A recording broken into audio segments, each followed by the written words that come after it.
Nous sommes à Ribeauvillé aujourd'hui avec Elliot. Vous l'avez découvert dans The Voice. Quelle voix! Merci beaucoup. Quelle voix! Alors on va revenir un petit peu sur ce moment assez unique où tu es en train de chanter, où il y a les 4 membres du jury. Jennifer Buzz, état d'esprit à ce moment-là? Rien du tout, tu penses à, enfin, ça se mélange dans ta tête en fait. C'est tout plein de sentiments en même temps, tout plein d'émotions. Et à ce moment-là, tu te dis mais comment c'est possible? Enfin, c'est énorme quoi. Mais tu dis que tu as déjà un pied dans The Voice du coup. Oui, mais tu t'en rends pas compte parce que tu chantes et tout d'un coup tu entends le public crier, tu vois cette chaise se retourner, t'es là, hop. Et donc j'étais soulagé. Donc alors on voit à ce moment-là Pani qui se retourne et il se dit mais mince, je pensais que c'était une fille. Ouais. Alors à la fin, du coup, ils m'ont dit, enfin ils ont cru que c'était une fille, parce qu'en plus à la télé, ils m'ont aussi passé en aveugle et donc plusieurs personnes ont cru que j'étais une fille. Et moi, c'est vrai que ça les a surpris. C'était très bizarre de les voir se retourner et faire cette tête là. Et là, c'est vrai qu'après Mika, il était immensément jaloux. Ouais, j'ai vu ça. Ouais. Mais toi, ton choix, si tout le monde s'était retourné, ça aurait été quand même Jennifer. Pour quelle raison? L'univers. Sa sensibilité, enfin, c'est tout ce qui touche là-dedans. C'est vrai qu'avec Mika, ça aurait été bien aussi, mais Jennifer, je pense, c'est celle qui me correspond le mieux. Alors comment, un jour, t'as décidé de faire The Voice? Alors, j'ai toujours voulu faire une émission comme The Voice, mais quand on m'a appelé, j'étais super content, parce qu'ils avaient vu mes vidéos sur YouTube, en fait. Donc, ils m'ont proposé de faire l'émission, donc ensuite, je suis allé à Paris pour faire les castings avant, quoi, et ça s'est bien passé. Et donc, je me suis retrouvé aux auditions, et voilà. Tout a commencé ce jour-là. L'émission est passée le 18 janvier. 3 jours après, j'imagine que t'es en première, hein, t'allais au lycée. Tes copains, tes copines, réaction? C'était très bizarre. Parce que c'est surtout ce qui est bizarre, c'est que d'un jour à l'autre, tu passes d'une vie à peu près normale à une vie un peu bizarre. Quand on te reconnaît dans la rue et des choses comme ça t'arrivait pas avant.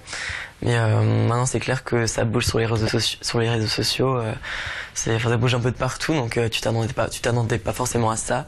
Et ouais, c'est clair qu'après les potes au lycée, ça change pas trop parce qu'ils me connaissent et tout. Enfin normal, je vais pas, enfin. Sauf qu'ils entendaient un pote qui chantait bien et là oui, du coup ils retrouvent une ça star. Leur fait, ça, non, pas une star quand même. Entre guillemets, mais c'est clair que ça leur fait bizarre de voir quelqu'un qu'ils connaissent à la télé. Après, c'est clair que je me fonds dans la masse au lycée, je vais pas faire le gars qui se... Enfin, c'est normal. Ce matin, tu devrais être en cours. Hein. Oui, c'est vrai. Mais donc du coup, on a fait à ce que j'ai des cours aménagés, ouais. Pour que je puisse me consacrer pleinement à la musique cette année. Tu veux bien sacrifier une année? Oui, je pense qu'une année, ça se rattrape, alors qu'une année pour essayer de décoller dans la musique, ça se rattrape pas. Et du coup, je vais essayer de profiter de cette visibilité que m'offre The Voice pour faire des trucs cool et sortir des compos, des reprises, machin, faire des concerts. Et du coup, je vais profiter de cette année pour faire des trucs cool, quoi. Alors la suite, c'est quoi? Comment t'imagines les choses? D'abord, il y a The Voice. D'abord, il y a The Voice. L'aventure a commencé. L'aventure a commencé. Une fois que ce sera terminé, je vais bosser mes chansons, faire des concerts, aller à la rencontre du public. Et si jamais quelqu'un veut de moi pour un album, ben je prends. Toi, t'es parti. Ouais, non, je fais tout pour et on verra ce que ça donne. La formation musicale, le parcours musical d'Elliot, c'est quoi? Alors, la formation musicale, c'est piano, guitare aussi. J'ai tout appris à la maîtrise des garçons de Colmar. J'y ai été pendant 7 ans. J'ai appris le chant lyrique, la technique vocale, la formation musicale, et donc le piano et la guitare là-bas aussi.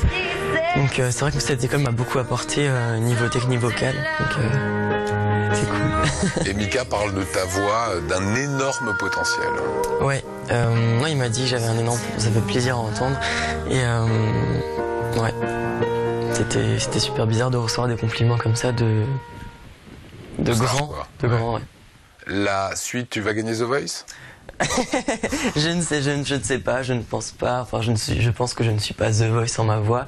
Après, peut-être qu'il y a ce petit truc un peu bizarre dans ma voix qui fait que ça me différencie peut-être des autres. Après, si ça va jouer ou pas, je ne sais pas. On verra. Voilà. Et autrement, les compositions que tu fais, c'est en français que tu chantes? En français et en anglais. Tu fais les deux? Ouais.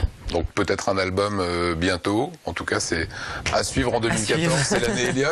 On verra. J'espère. Ouais, bah moi j'espère aussi. Quelle voix ce garçon de Ribeauvillé. Merci à toi, Merci Elliot. à vous. Merci beaucoup.